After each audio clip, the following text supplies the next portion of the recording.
All right, today we're gonna bring a HYTE Y40, and this is the red version we're gonna get. Now, before you start, I want to show you a couple of things. You no longer need a screw to actually take out the cover. It comes off right now, and it's magnetic. Of course, the sticker's on the top, on the bottom too. So you have full access to it right now, and they give you a couple magnets here. Same to the back, but today we're gonna start in the front. We're gonna open it up and see how it looks like. Now we're gonna flip it around.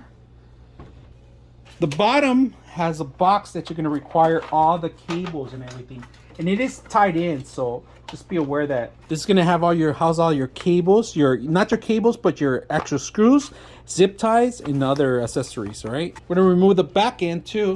The back end, the same thing, but look at this, they got their logo everywhere. We're going to put it away. Plenty of ventilations. Look at, you can actually see through.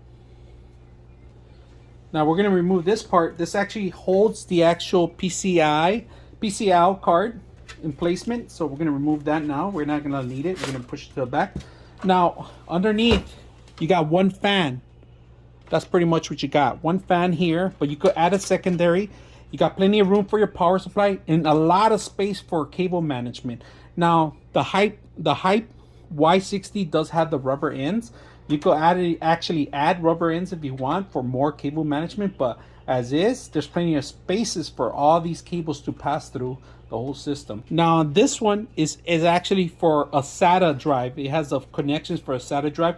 This is removable, replaceable. You can always replace it. So you have a little area for SATA drives. All right, we're gonna remove the top. And to remove the top is also magnetic with extra slots. If you guys can see, that was easy to remove. And the mesh see-through. Now you have access to plenty of space so you could set up your fans. Now on the fan portion, you're not gonna have room enough for the fans to come on the top.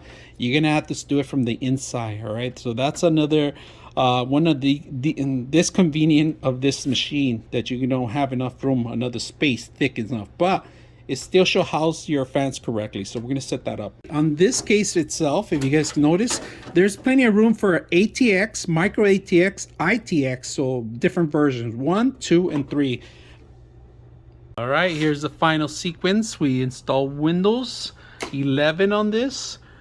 RGB lighting built in the actual GPU. We're going to correct that right now from Celsius to Fahrenheit. We're going to go ahead and change the lighting to match maybe the case, but we need to download the application here.